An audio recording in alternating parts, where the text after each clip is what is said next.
Amigos y amigas, muy buenas noches. Soy José Quispilema en Punto de Vista Global. Buenas noches a todos los amables oyentes y televidentes en el mundo cibernético. Hoy estaremos conversando con Neira Chalán Quispe. Ella es vicepresidenta de la organización Equarunar y estaremos tocando temas muy importantes como son la coyuntura política, estaremos tratando la lucha social, la criminalización inclusive de la lucha social. Buenas noches, Neira, bienvenida. Muchísimas gracias, un saludo José por este espacio de entrevista. Ojalá vamos a compartir criterios también desde la regional Equarunari, pero también poder dar una lectura acerca de lo que usted acaba de mencionar, ¿no? Un poco un tema coyuntural que es bastante importante poder poner ahí y las salidas que podríamos dar en este momento que tenemos un nutrido equipo dentro de la Asamblea Nacional, precisamente con lo que se refiere a criminalización de la protesta social. Vamos ahí comenzando. Neira, realmente usted representa la provincia de Loja, Loja, la ciudad castellana, qué bonita provincia. Tengo el agrado de conocer Loja, inclusive haber recorrido su cantón Saraguro, tierra de grandes luchadores. Mucha gente que no conoce o que quieren tapar la realidad. En el tiempo del Correato decían que jamás ha existido levantamientos sociales, que no ha habido lucha, que no ha habido criminalización. Pero su pueblo valeroso tuvo dificultad, tuvo enfrentamiento con aquel gobierno, ¿no es cierto? Así es. En realidad, esto de querer tapar la realidad bajo excusas quizá o bajo pensamientos, criterios muy direccionados, muy afines al que fue el gobierno de Rafael Correa, me parece una irresponsabilidad, porque si bien es cierto, el indígena se mantuvo movilizado durante varias ocasiones del gobierno de Rafael Correa. Vemos el 2009, luego tenemos la del 2012, que fue básicamente se amplió hasta 2013, también incluso se mantuvo movilizaciones, luego 2015, a la entrada del gobierno del mismo Lenín Moreno, 2017, también se tuvo una movilización. Todos estos espacios en donde obviamente el movimiento indígena tuvo una conducción, fueron sobre la base de que no se había respondido a las necesidades no solamente del movimiento indígena, sino del sector popular. Por tanto, el mecanismo de reclamo eran las calles. Y eso fue real. Tenemos como dentro de todo el periodo del correísmo, alrededor de 800 compañeros, compañeras criminalizados por ejercer el derecho a la resistencia, es decir, una cifra bastante alta, ¿no? De cómo ejerció también desde el poder, desde el gobierno, un mecanismo de callar a las masas, callar a la gente que está reclamando derechos. Mira, pero lo sorprendente de todo es que para mucha gente era el espacio perfecto, eran los años correctos, eran como si es que hubiesen vivido en un paraíso, porque lo pintan tan bonito, tan maravilloso. O es que nunca ni siquiera vieron las noticias, no conocieron la realidad, la criminalización de los luchadores sociales. Eh, Había muchos perseguidos y luchadores sociales, hombres y mujeres, gente de su mismo cantón de Saraguro han sido perseguidos, ¿no es cierto? Así es, del mismo Saraguro tenemos, bueno, como referencia, 29 compañeros que se ha puesto como más o menos el icono de 29 de Saraguro, pero en realidad supera esa cifra porque luego hubo otros compañeros y compañeras que se sumaron a un proceso, a los que se les abrieron procesos investigativos y que más o menos bordean los 35 compañeros, compañeras. Entonces, digamos, los 29 fue en el momento, luego se sumaron más personas, entonces ahí tenemos, digamos, algunas cifras que hasta el día de hoy no se resuelven, por supuesto, las acusaciones sobre algunos compañeros, pese a que la mayoría de estos casos abiertos desde la provincia, caso Saraguro, 17 de agosto de 2015, Saraguro, pese a que la mayoría se cerraron, pero sin embargo hay casos vigentes todavía que no se han dado salidas, que no se han dado respuestas. Dentro de la lucha social, la criminalización por defender, si no mal recuerdo lo que era ley de aguas, ley de tierras, que jamás se consultaron a los usuarios y nos han impuesto simplemente por quizás por estrategias políticas, más no por intereses generales. Entonces, ahí es cuando nuestras organizaciones se levantan y reclaman lo suyo. Por supuesto, no es que esto es evidente, la cuestión de cómo se construyen las leyes, las normas, tiene una lógica de poder. Quien está al frente decide para quién hace la ley, ¿no? Y Y para quién. mira, y sobre el tema este, inclusive de la minería a gran escala, que ha sido una lucha social, inclusive de los pueblos, qué sé yo, en Morona, Santiago, en Zamora, en diferentes lugares en el Azuay mismo, que han peleado inclusive porque debería de ser consultada las comunidades que viven todo el tiempo como guardianes de aquellos territorios. El derecho a la consulta previa, libre e informada es un derecho constitucional. Sin embargo, desde el mismo gobierno de Rafael Correa, que profundizó el modelo extractivo dentro de nuestro país, se han visto una serie de violaciones a este derecho colectivo. Vemos caso Nankins, que fue el desalojo de una comunidad entera. En realidad eso debería ser leído en términos mayores, en términos de etnocidio. ¿Por qué? Porque no solamente se desocupa, digamos, a las personas que ocupan cierto territorio con fines económicos, sino también cómo se rompe toda una red, digamos, de sabidurías o toda una construcción social de sabidurías, de conocimientos, de cultura, y eso no se lo está viendo desde esta perspectiva, digamos, en términos de la territorialidad, que ahí se desarrolla todo el sistema de vida, de conocimiento, de organización de cierta población.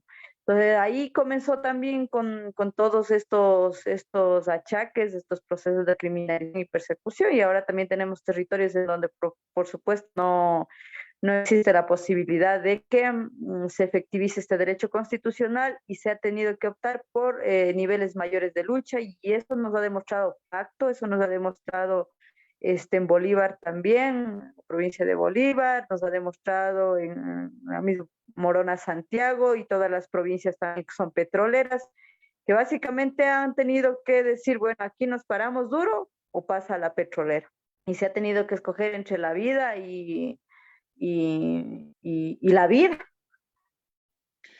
Lo peor de todo que considero es que si hay comunidades que viven en zonas auríferas, en zonas petroleras, pero desgraciadamente están rodeados de oro y de petróleo, pero viven una tremenda crisis. Solamente allí prácticamente se lucra el Estado, o a veces ni siquiera el Estado. Se lucra más bien las empresas, las que llevan, las que saquean el oro, llevan inclusive hasta sus relaves a sus otros países y no dejan nada más bien tan solamente dejando destrucción y pobreza más la contaminación en nuestras comunidades. Y ustedes el derecho a la resistencia, lo dice inclusive la Constitución. La Constitución es bastante garantista. El problema que no lo aplicamos o no nos respetan. Así es, definitivamente, así es. Es muy complicado poder también de alguna manera de que generar estos tejidos organizativos que puedan resistir a los grandes ofrecimientos, lo pongo grandes ofrecimientos además entre comillas, porque quedan en eso, ¿no? Desde las empresas petroleras para intervenir dentro, petroleras, mineras para intervenir dentro de los territorios. Y una de esas ha sido cómo dividir a las comunidades, es que se ofrece trabajo para ciertas personas y dice, bueno, te voy a dar el trabajo. Y efectivamente está bien, nadie niega el derecho al trabajo. Ahora, que ese trabajo luego sea contraproducente para la vida futura de la comunidad. No hay esa valoración, por ejemplo, para estos ofrecimientos que se dan. Entonces ahí, bueno, ya llegan, trabajan 15 años y luego ¿qué? No va a haber más trabajo, la gente que va a trabajar ahí seguramente va a estar contaminada también con varios de los metales, de los químicos, metales que se tienen que utilizar para el lavado de los minerales. Entonces, me parece que ahí hay una cuestión seria, la historia al menos nos ha demostrado eh, cuáles son las consecuencias a largo plazo de la contaminación del medio ambiente, de la contaminación del agua. Y ahora tenemos también los índices de cáncer que son mucho más fuertes en la Amazonía y en las zonas petroleras. Estaba entendiendo y pensando justamente que cuando ustedes se levantan a luchar y a defender la vida, porque defender el agua, defender la naturaleza, es defender la vida. Y no solamente la vida o la subsistencia o la existencia de los pueblos y nacionalidades que viven en aquellos lugares, en aquellos territorios, sino más bien esto es en beneficio del país entero y no solamente ni siquiera del país, es del planeta. Ujú. Así es, sí, si la Constitución, si el Estado no se encarga de proteger los derechos que está llamado a proteger, entonces a nosotros también nos toca exigir por ellos y es un derecho que está presente ahí y que lo tomaremos incluso antes sin tenerlo, lo hemos tomado, entonces no se diga ahora, ¿no? Que lo hacemos con toda la responsabilidad del mundo, pero a la vez lo hacemos sabiendo que es la única forma en la que podemos cambiar este sistema. Cuando nosotros nos referimos al trabajo que les ofrece las compañías o las empresas, tanto petroleras o mineras, a la gente de la comunidad, esa es la estrategia precisamente para abrir la trocha a la invasión de los territorios. Entonces, yo digo, ¿es traición de los dirigentes? ¿Traición de cierta gente? Porque si todos nos ponemos de acuerdo y decimos, no, aquí no entra nadie, o aquí entran, pero bajo tales condiciones. Pero cuando dicen, no, vamos a dejar entrar porque mi familia, porque mi hijo, porque mi pariente va a trabajar, ahí crea el divisionismo. Y mi pregunta es, ¿se llamará traición también de aquellos dirigentes en la comunidad o cómo podemos calificarlo? Realmente es complicado, como le digo, es muy complicado porque no es que en las comunidades se viva que en las mejores condiciones, hay pésimas condiciones también. Ciertas comunidades de alguna manera tienen por su propio trabajo, por su propia articulación, nivel de articulación, han logrado tener mejores condiciones de vida en algunos servicios que son básicos, pero no sucede con todas las comunidades, incluso hay factores geográficos que son mucho más complicados para poder dar dignidad, para poder vivir en dignidad. Sin embargo, eso no exime de que todos estamos llamados a una responsabilidad colectiva. Y claro, ahí ha habido movidos por la necesidad también, pero también movidos a la vez por la ambición, se han dejado comprar por las empresas petroleras o a la vez han servido de espías al mismo gobierno para generar, no sé, todo un ambiente propicio para que las comunidades o los sectores territoriales no se resistan a las empresas que vienen, digamos, a los proyectos que vienen desde el Estado, desde el gobierno. Cuando nosotros nos referimos a los territorios de las comunidades, para que se cree o se creare una comunidad, tienen prácticamente que cumplir ciertos parámetros, ciertos requisitos, y dentro de ellos es tener territorio.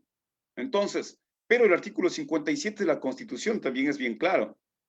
Las tierras comunales son inalienables, inembargables e indivisibles. Por lo tanto, no se compran ni se venden, pero en las comunidades se han vendido como territorio.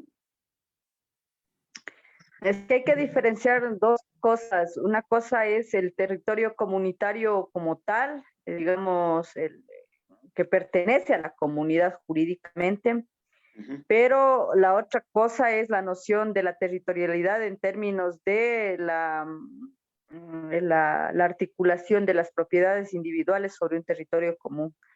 Entonces vemos, por supuesto, que hay comunidades que dicen, bueno, todo este territorio es de la comunidad, de ahí es imposible que, por más que sea suyo, por más que esté viviendo dentro de la comunidad, no lo puede vender. Territorio global, por ejemplo. Pero Muy hay de otros acuerdo. territorios en donde por supuesto tenemos propiedades personales y se ha permitido que se vendan bajo también ciertas reglas, bajo ciertas cláusulas para que puedan ser transferidas a otro propietario. Pero bueno, esto más allá de todo, me parece que aún nos falta también algún trabajo que hacer en varios de los espacios territoriales que sin duda vamos a buscar como mayor articulación de que se merme, se disminuya a veces los impactos que tiene el poder hacer la tierra una mercancía. Desde luego, el gobierno generalmente, cualquiera que fuera, tiene sus estrategias para, inclusive para que tarde o temprano, despojarnos de nuestros territorios. Y para eso precisamente se habla y se refiere también una ley de comunas. Una ley de comunas que hoy mismo es demasiado caduca. Y este rato la Ecuarunaria ha empujado inclusive a Pachacuti. O allí, hágame entender, ¿quién vincula más Pachacuti? ¿Cómo es la cuestión de eso? El vínculo Pachacuti-Ecuarunari. En realidad, el vínculo Pachacuti Conalle más que Cuarunari. Y es que básicamente la Conalle pare a Pachacuti en el 95. La CONAIE es la que decide crear el movimiento político de unidad plurinacional Pachacuti. Ya. Entonces, por eso es que todos quienes estamos bajo el paraguas del movimiento indígena somos Pachacuti. Entonces, y somos Conalle, y somos Ecuadunari, y somos pueblo Cayambi, pueblo Saraguro, y somos las nacionalidades de la Amazonía. Entonces, digamos, ahí estamos, somos nosotros mismos Pachacuti, somos nosotros mismos Conalle y al mismo tiempo las otras pertenencias étnicas que estamos o las otras pertenencias territoriales. Pero Entonces, ajá, el Pachacuti como tal se debe al proyecto político de la CONAIE. Pachacuti no es una instancia aparte, aunque las normas del Estado, aunque las normas de la democracia representativa que tenemos hayan hecho que este brazo político deba tener cierta independencia, pero en términos de legitimidad, no. Pachacuti es de la CONAIE. eh, bueno, ya entrando en materia aquí al punto, porque iba a ingerir un poquito más lo que es el tema, lo que es sobre la ley de comunas. Ustedes entonces como Ecuadunari, en este caso, como también como CONAIE, van a impulsar, van a presionar, van a exigir a los asambleístas que ahora tienen más de 20 asambleístas, si no mal recuerdo, sobre 27 en una total. ley de comunas. Sí, por supuesto, hay mucho trabajo que este bloque de asambleístas debe realizar, ¿no? Hay muchísimo trabajo, hay ley de comunas, hay la ley de, de territorios, hay también la ley de educación intercultural bilingüe, hay ley de aguas, y hay un montón de leyes ahí, leyes orgánicas que se deben canalizar, que se deben viabilizar, digamos, de alguna manera una agenda legislativa, pero que esta misma sea construida a partir de los sectores sociales, a partir del movimiento indígena, y que esa sea la tarea de los asambleístas. Nosotros lo que hemos dicho es que, bueno, eso sostenemos como un principio incluso dentro del movimiento indígena. La agenda la construimos nosotros, el que está a la cabeza la canaliza, la conduce, la trabaja. Y eso hacemos, por ejemplo, en los congresos. No es que viene un candidato con su propuesta y dice yo propongo esto, esto o lo otro. No, ahí el candidato se somete a la agenda, a las necesidades de la organización como tal. Lo mismo debería ser dentro de la Asamblea Nacional, que no se mueva por determinaciones personales, no sé, porque ahí se desintegraría el bloque legislativo. Pero sí, cuando se mueven sobre una agenda legislativa sostenida por todos, ahí sí me parece que hay una posibilidad mejor de poder ir en el trabajo y por supuesto haciendo lo más efectivo. Mira, cuando nosotros vemos que alguien nos traiciona, nos falla o algo por el estilo, y ahora mismo cuando estamos embargados de la corrupción en todos los aspectos, mirando desde cuando pudimos conocer la corrupción a gran escala, lo que ha sido con la pandemia, hábleme un poco de la justicia indígena. A ver, dentro de nuestro sistema de justicia, lo que nosotros tenemos también es, por supuesto, debidos procesos. No es tanto como lo han pintado a veces los medios de comunicación, de que la ortigada y la jueteada es lo único que existe, sino que existe debidos procedimientos, debidos procesos que se cumplen al interior del movimiento indígena. Por ejemplo, el mismo proceso de investigación sobre los hechos. Hay el proceso de investigación. No es Las solamente que le versiones van de a cada meter, una de las... no le van a meter a la laguna y Ortigales, no solamente es eso. No, no, absolutamente es falso que solamente es eso. No, primero se debe, para que la comunidad, para que el territorio decida cuál va a ser la pena o cuál va a ser el castigo, cuál va a ser el trabajo comunitario que se debe hacer, cuál va a ser el correctivo que se va a aplicar sobre una situación. Entonces se necesita tener claridad de la situación y ahí es donde entra un proceso investigativo, luego también donde las partes tienen el derecho a dar sus versiones sobre de lo sucedido. Luego lo que intenta no es un acto punitivo, es decir, de castigar y punto, sino de cómo corregir la situación para que no se vuelva a repetir sin que esto caiga en que haya divisiones dentro de los territorios, sino que subsanar la situación general, en síntesis además. Se lo ve y se le escucha maravilloso porque dentro de la realidad, si hablamos de corrección, sería prácticamente corregir los errores que un ciudadano comete. Pero ¿de qué sirve la justicia ordinaria? Mandan, qué sé yo, a un chico expendedor de droga, le mandan a la cárcel, supuestamente a una corrección, y salen delincuentes profesionales, mejor. Así vemos que el sistema penitenciario mismo en sí es un sistema que no corrige, que no pretende rehabilitar en lo absoluto, sino más bien lo que hace es que profesionaliza al criminal. Y eso lo hemos notado recientemente con los hechos que se han dado en las cárceles de, de nuestro país. Cuando nosotros hablamos de corrupción, ¿hay corrupción en el movimiento indígena? Nosotros no podríamos generalizar de que haya corrupción en el movimiento indígena. Por supuesto que hay compañeros, compañeras que han visto dentro de la organización como un espacio de lucro personal o un espacio de oportunidades para cosechar beneficios individuales. Por supuesto que los ha habido. Eso no quiere decir que el movimiento, sino que eso se sienta sobre las actitudes, sobre los comportamientos de ciertos sujetos que tendrán que ser corregidos, supongo, en sus debidos territorios y en su debido momento también. Pero es palpable cuando nosotros, o es triste cuando nosotros miramos una realidad. Dentro del campo democrático, una persona inclusive puede tener, qué sé yo,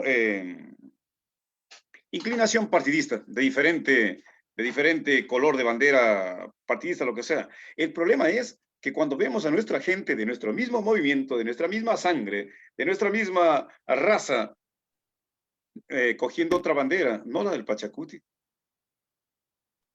Hay Sí, es casos de lamentable, indignación, ¿no? tristeza. Por supuesto, es lamentable porque finalmente no está respondiendo, digamos, en términos de ideología, en términos de sostener una organización, en términos poder mantener una unidad en la lucha, sino en términos de cómo cosecho un espacio en la administración pública o como autoridad dentro de la administración pública a partir de estos espacios colectivos, y eso sí es condenable, por supuesto. El otro día estaba hablando con una, en aquel entonces era candidata de Morona Santiago, era de la lista 1, y decía que precisamente que el error es cuando yo hablaba sobre la minería y decía, no, hay ciertos compañeros que son divisionistas, que este, que el otro. O sea, más bien como que echan la culpa a los que luchan por los derechos. Y yo decía, pero vamos, o sea, bueno, miremos la realidad, unos están tratando de defender los derechos de los otros y los otros por amor a una camiseta o un partido político, pues inclinan la balanza y se van en contra de los valores y principios de nuestra gente y de los luchadores sociales. Sí, por supuesto, no, el movimiento indígena como tal se ha caracterizado porque no ha tenido la fuerza de poder conseguir ciertos objetivos en términos de derecho mediante la movilización. Y eso no se puede desconocer, eso no se puede dejar de lado, mucho menos se puede criminalizar. Eso es lo que han hecho los gobiernos de turno. Sin embargo, tener una postura desde las apreciaciones individuales sobre los procesos colectivos de manera errónea, a manera de criminalizar estos procesos, me parece que no conllevan a fortalecer absolutamente nada, sino más bien todo lo contrario, llevan a generar caos dentro de la organización que no me parece que esté bien. Nosotros los ciudadanos miramos muchas de las veces, no sé cuál es el calificativo que se lo puede dar, cuando miramos en la ultraderecha o en los diferentes partidos políticos, se encuentran indígenas, ciudadanos que inclusive no han dejado su vestimenta, su tradición de cómo vestirse y todo, pero ellos están, qué sé yo, junto a Lazo, junto al mismo Correa, prácticamente con todos. Entonces, y allí es cuando yo digo, bueno, ¿por qué no se aplica qué sé yo, la justicia indígena o ustedes respetan en un punto democrático que cada quien puede hacer lo que se le pegue en gana, en pocas palabras? Mientras sea fuera de, de cualquier implicación que tenga que ver sobre la estructura organizativa, sobre los intereses colectivos, es decir, mientras no se valga de la organización para cosechar o tener estas actitudes individualistas, está bien, puede cada quien hacer uso de lo que mejor le parezca, pero cuando atenta a lo colectivo, entonces ahí sí entra una infracción, y por supuesto que se han tomado correctivos en los territorios. Eso compete mucho de la persona y de a qué territorio y el mismo territorio, cuál es el nivel de articulación de la organización que tenga para poder tomar correctivos también con ciertas actitudes de ciertos militantes del movimiento indígena. ¿Qué grado de confiabilidad tiene usted que un indígena esté dentro del gobierno? Ya que hemos tenido grandes experiencias como Lucho Macas, hemos tenido la experiencia como Humberto Cholango, si no mal recuerdo también Nina Pacari, entre otros. ¿En En realidad realidad, ha sido beneficioso o también ellos nos han fallado? poder decir que nos han fallado creo que es un error, pero también no se han logrado concretar los objetivos del movimiento indígena con que ciertas personas participen de ciertos espacios en ciertos gobiernos. Eso también digamos, no hemos tenido un espacio fuerte de articulación para poder meter toda la agenda del movimiento indígena. Entonces ha habido muchos vacíos también que se han dado, quizás sea no por mala voluntad, no juzgo las voluntades de los compañeros, sino la misma imposibilidad que se tiene de incidir en un Estado que tiene una agenda trazada y que lo único que vamos a hacer adentro también es obedecer la agenda del Estado. Entonces, más bien sobre los límites del propio accionar de los compañeros que han estado, ya nos hemos dado cuenta y hemos tenido la experiencia de que no funciona de que mandemos personas a título personal, sino de que podamos más bien ir fortaleciendo la organización, que permita ir tomando las riendas también de varios temas que están sueltos y que permita todo, sobre todo ir generando presión a nivel del Estado para que vayan dándose cumplimiento a las demandas. Cuando nosotros miramos a líderes eternos, me refiero, qué sé yo, Salvador Quispe, me refiero a la misma Nina Pacari, eh, entre otros. Eternos dirigentes, inclusive si miramos a Yacu Pérez, eh, entre otros nombres, yo digo, en realidad, ¿qué pasa con el movimiento indígena? No se crean o no se construyen todavía los semilleros de liderazgo porque siguen los mismos y los mismos. O sea, yo creo que estamos fallando en eso o es que estamos trabajando, sino más bien esto viene a paso lento. En realidad, usted se da cuenta y ve que no es que no existan personas, compañeros, compañeras, dirigentes, líderes que hayan resaltado por su trabajo. Lo hay, por supuesto que lo hay, pero sin embargo, me parece que hay algunos intereses ahí personales que hay que irlos analizando muy bien a título personal. Cada uno también toma conciencia, ¿no?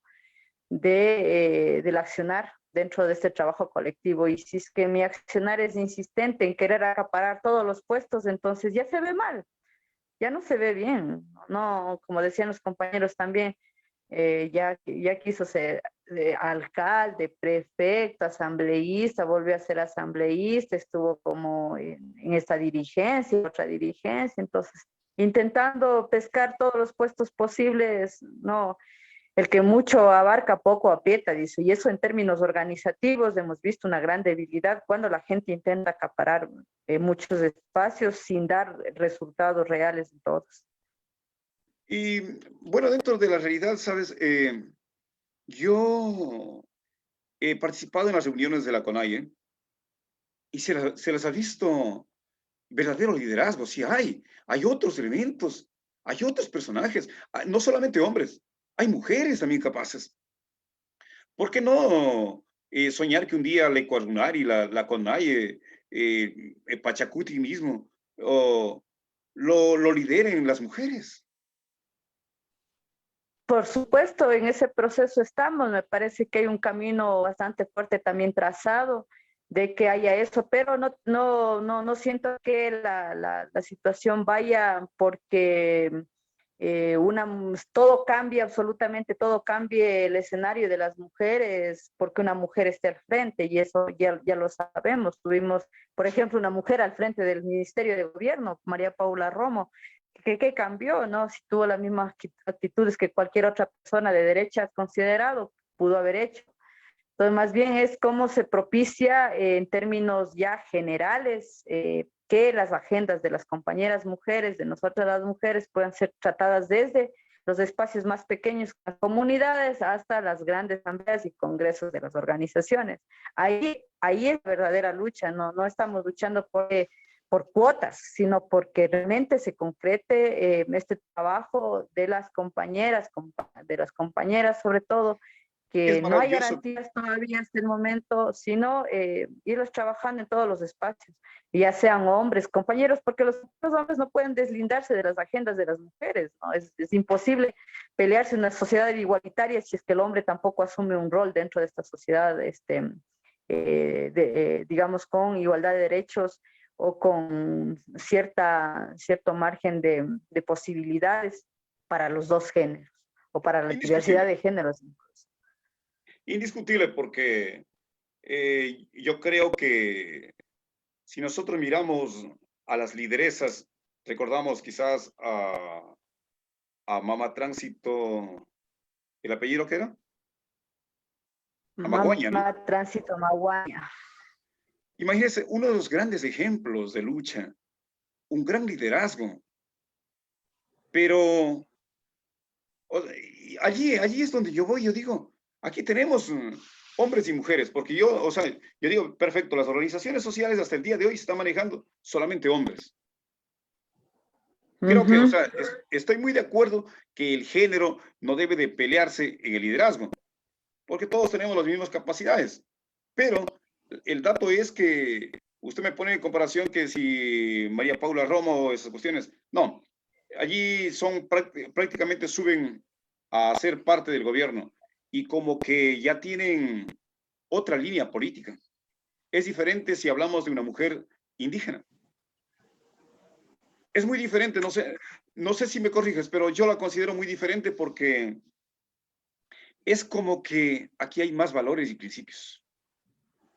A ver, yo no lo sentaría la ética, yo no lo voy a sentar a la ética en términos, o sea, digamos, porque soy indígena, entonces automáticamente tengo ética, no es cierto y está demostrado. Hay compañeras indígenas también que le han fallado mucho al movimiento indígena y hay compañeros indígenas que le han fallado mucho al movimiento indígena.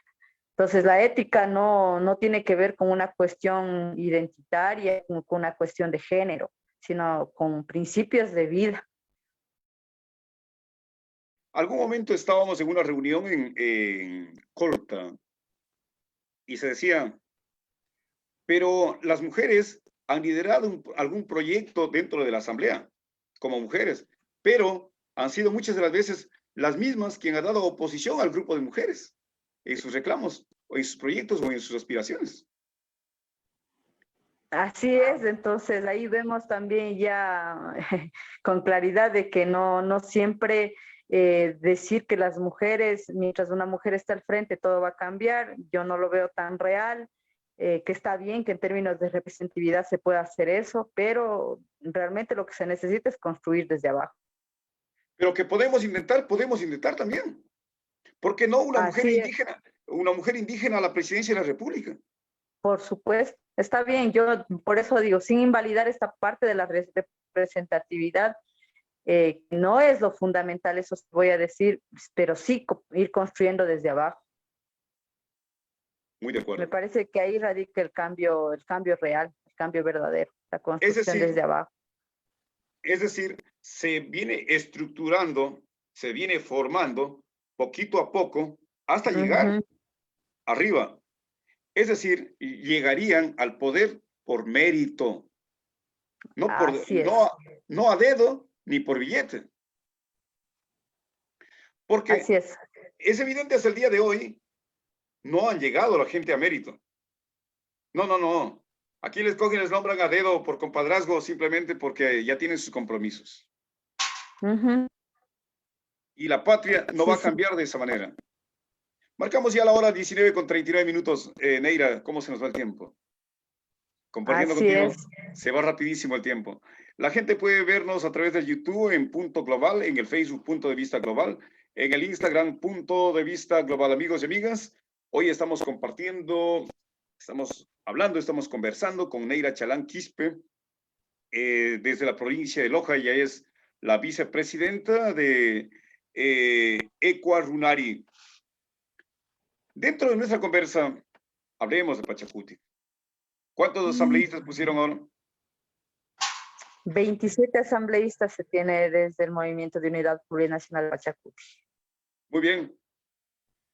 ¿Qué pasa con Yacu Pérez? No le entiendo la pregunta. ¿Cómo vamos con Yacu Pérez? Va, he visto todavía la pelea, he visto que sigue insistiendo en que se vaya al conteo de los votos. Veo que quieren la gente levantarse. En fin, ¿qué se va a hacer?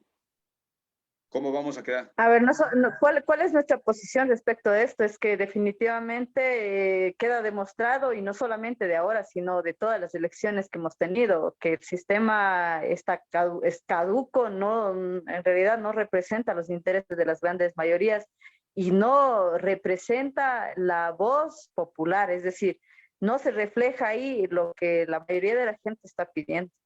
Entonces, más bien seguramente emprendremos en otro proceso de ir cambiando también el sistema democrático, y eso tienen responsabilidad absoluta los 27 también asambleístas que están ahora electos sobre el código de la democracia, pero también desde nosotros, desde los compromisos ciudadanos, desde los compromisos colectivos, de poder ir generando espacios mucho más democráticos, pese a que no estén bajo la rectoría del Estado, bajo nuestra propia rectoría, bajo nuestras propias dinámicas, pero que le frenteen también a esta propuesta que es hasta cierto punto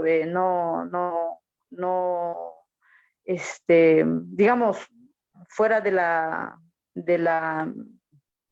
de la necesidad, de los intereses de las grandes mayorías. Pero si miramos sus aspectos, retrocediendo un poquito el tiempo y viendo cómo se candidatizó Yacu Pérez, ¿fue la manera correcta de que, cómo él se candidatizó? Nosotros cuestionamos mucho y hemos dicho que estos temas, si bien lo tenemos que ir aclarando y resolviendo en espacios colectivos, en asambleas, pero nosotros sí hemos sido críticos del proceso. Excelente. Entonces ahí seguramente encontraremos los espacios también. Este día 9 de marzo y el 10 de marzo tenemos el 9 de marzo la Asamblea Anual del Ecuarunari y el 10 de marzo el Consejo Ampliado de la CONAIE, y ahí seguramente se irán poniendo los criterios necesarios para ir evaluando este proceso de primarias y este proceso de participación dentro de estas elecciones 2021.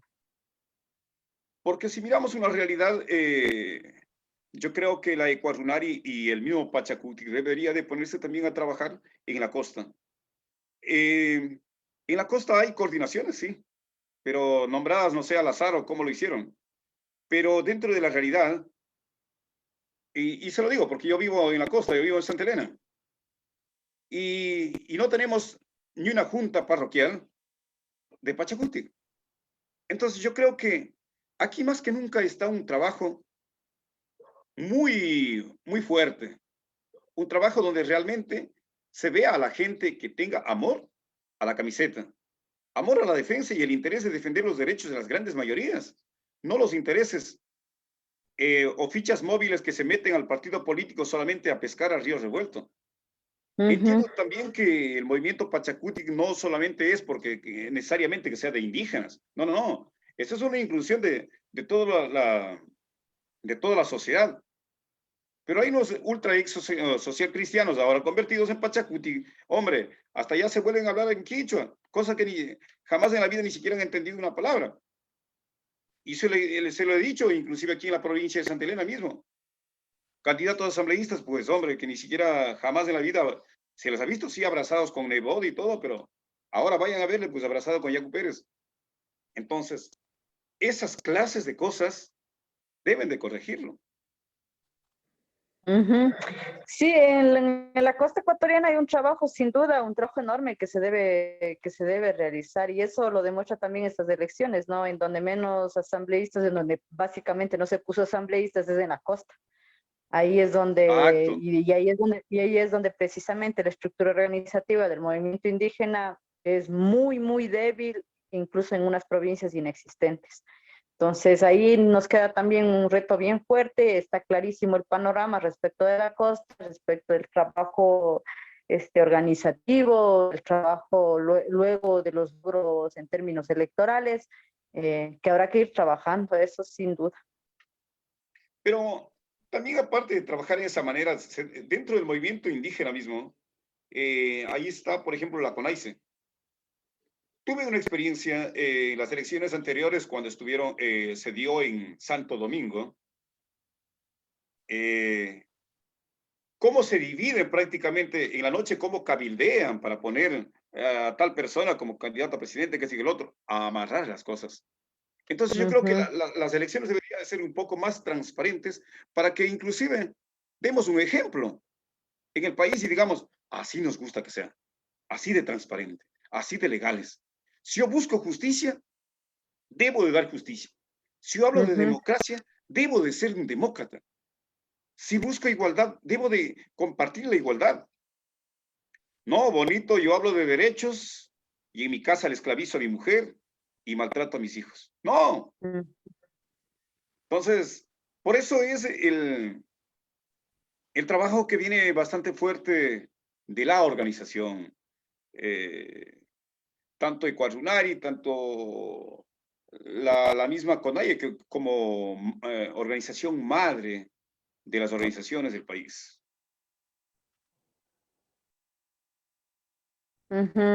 Así es, sí, efectivamente, hay un sinnúmero de trabajo, de retos de la organización que hay que irlas fomentando. No nos queda otro camino más que la lucha. Y en eso la articulación, la posibilidad de la articulación de la organización con las necesidades, de estar en sintonía con las necesidades a nivel general es fundamental. Si salimos fuera del rango de las necesidades, entonces ahí sí ya no sé de qué podríamos estar hablando. Dentro de la organización pueden haber divergencias de criterio. Quizás Neira Charán, sin faltar el respeto, puede tener una inclinación partidista. José Quispilema puede tener una inclinación partidista, pero como personas, pero como organización no.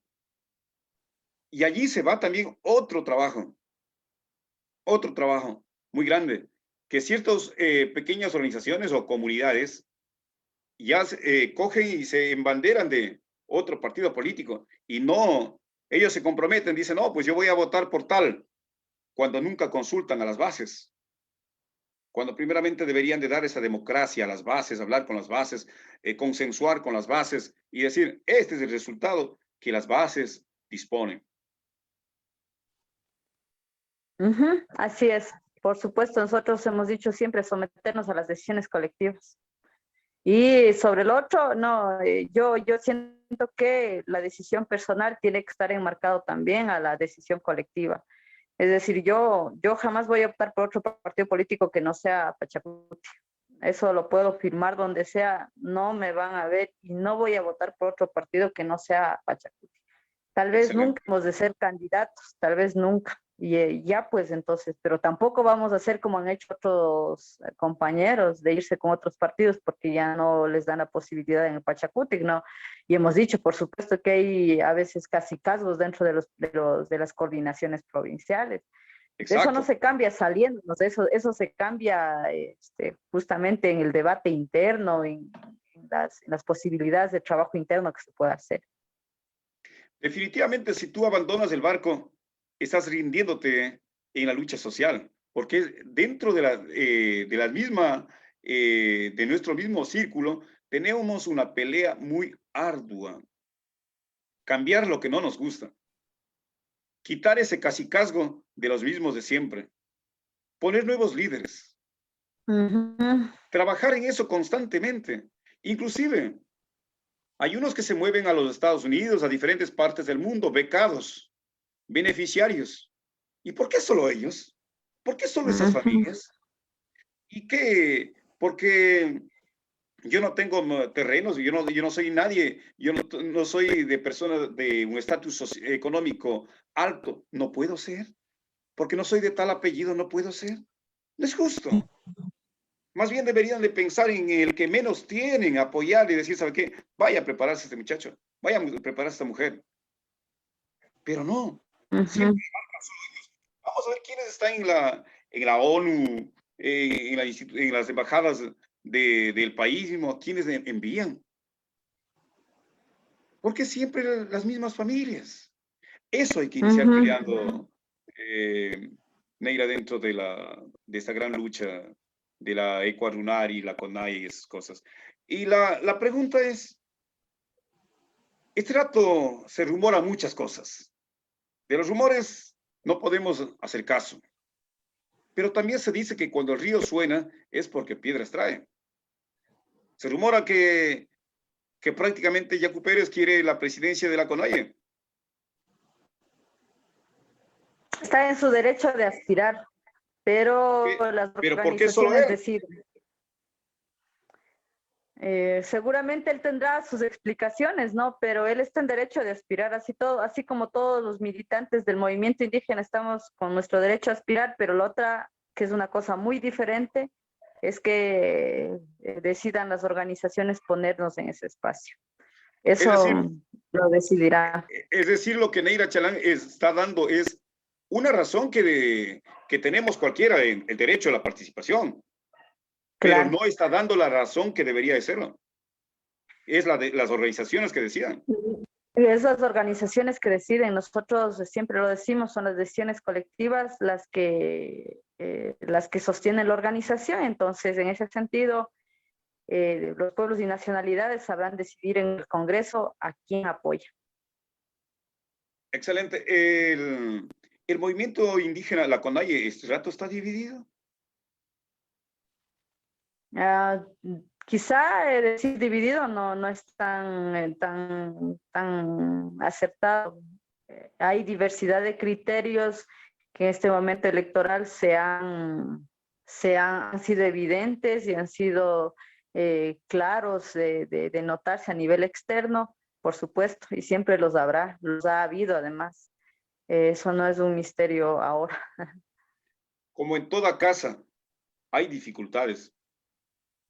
Como en toda Ajá. casa, hay los problemas, los malos entendidos y todas esas cosas. Pero el presidente de la Ecuadunari, el compañero Suku Shakñay, dijo que prácticamente que ya desconocía a la CONAIE, a los dirigentes de la CONAIE, porque estaban en prórroga. Más cuando hubo la última sesión, la última reunión o el último congreso que se dio, ¿dónde fue? El Aguagrio, bueno, no Puyo, recuerdo, perdón, en Unión el Puyo. Base. Ajá. Se dijo que se quedaría en prórroga hasta septiembre, si no mal recuerdo.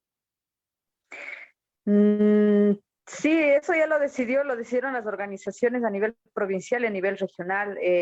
Nosotros no podemos, como lo digo, lo sostengo, esto no funciona a partir de lo que uno piense o quiera, sino de Claro. lo que se decida. Entonces, nosotros a título personal no podemos desconocer ni siquiera a un presidente de comunidad, peor a un presidente o a un consejo de gobierno de la CONAI. Eso lo decidirá el 10 de marzo, lo decidirán las organizaciones. Neira Chalán, si es que todas las personas fuéramos orgánicas como Neira Chalán, las cosas serían diferentes. El problema es que muchos, por amor a los mugrosos intereses personales, y perdóname que mi criterio sea frontal de tal manera, priman sus mugrosos intereses personales y se pasan por las organizaciones, por sobre las Así organizaciones. es. Se olvidan de lo organizativo. Y pues no, ahí priman sus intereses y eso es todo. Y a eso tenemos que poner un pare. Ujú. Marcamos ya las 19:54, amigos y amigas. Estamos conversando con Neira Chalán. Ella es la vicepresidenta de la Ecuadunari. Los amigos que nos están viendo en Punto Global en el YouTube, en el Facebook Punto de Vista Global, en el Instagram Punto de Vista Global. Punto de Vista Global desde Nueva York. Allá está nuestro buen amigo Orlando Carrera, el gerente general, y nosotros transmitimos nuestro programa desde la provincia de Santa Elena. Muchas gracias, Orlando, por darnos la facilidad. Dejamos muy bien en claro que Punto de Vista Global no tiene compromiso con ningún partido político. No, aquí decimos lo que creemos, lo que pensamos, y por eso precisamente no tenemos inclinación partidista como lo que es Punto de Vista Global. Quizás personalmente tenemos nuestras inclinaciones como cualquiera. Estamos con Neira Chalán conversando con José Quispilema. 19:55. Neira, vamos a la parte final donde ya precisamente vamos a ir definiendo. ¿Qué pasa en estas nuevas elecciones? Van ya a la segunda vuelta. Está definido, aparentemente. Hasta se dice que en el fútbol o en ciertos deportes, hasta el último segundo, mientras no termine ese pitazo, no hay todavía resultados concretos. Y este rato todavía se está esperando alguna respuesta del tribunal con el contencioso electoral o cómo estamos las cosas, ¿sí? O ya quedamos ahí en el firme. En realidad se está esperando justamente el pronunciamiento del contencioso electoral. Una vez dictaminado la resolución que tomarán, ya pues sería el pito último del partido. Y ahí finalizaría también ya con los resultados que se lo ponga ahí también. Tendremos pues que marchar sobre ese escenario. Miramos el panorama político. tenemos Lazo y Arauz. Esta pregunta es medio compleja, pero es realidad. Nosotros, luchadores sociales, ¿votaríamos por Lazo o por Arauz? Por ninguno. Vamos ahora por el voto nulo. Esa ha sido la voz de muchas de las organizaciones que están ya en asambleas, y seguramente el día 9 el Ecuador lo decidirá. Yo estoy confiada en que seguramente será esa la resolución, igual de la CONAIE será esa la resolución. Pero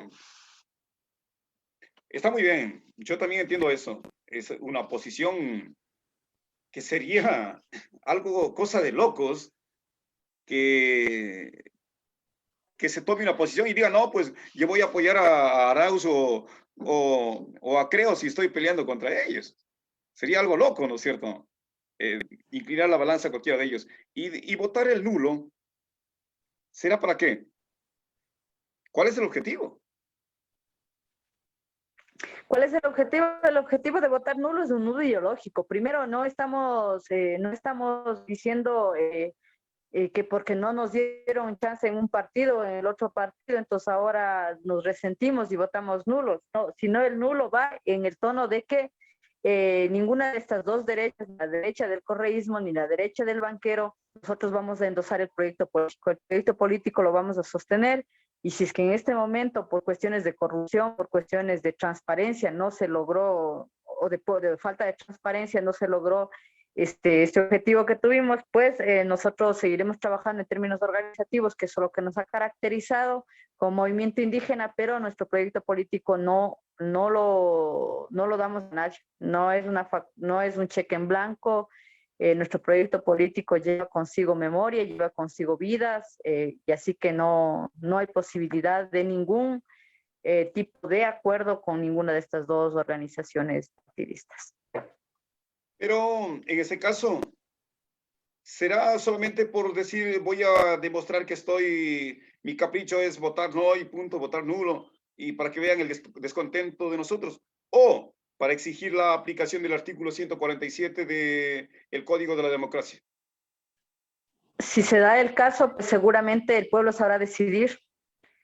Y si se diera el caso en que se supere el 40% de la votación nulo, pues habrá que ver ahí cuánta, creo que quedaría claro que no goza ni el un candidato ni el otro goza de la legitimidad para gobernar.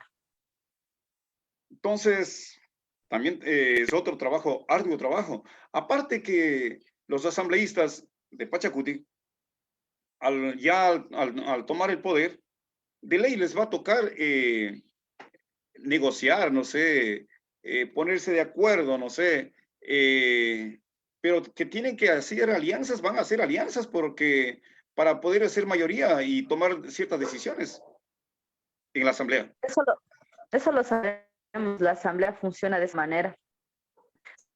Mientras se quiera sacar la agenda legislativa, seguramente deberán tener acuerdos, pero esperemos que esos acuerdos que tomen no tomen en contra del movimiento indígena, en contra del sector popular, sino a favor.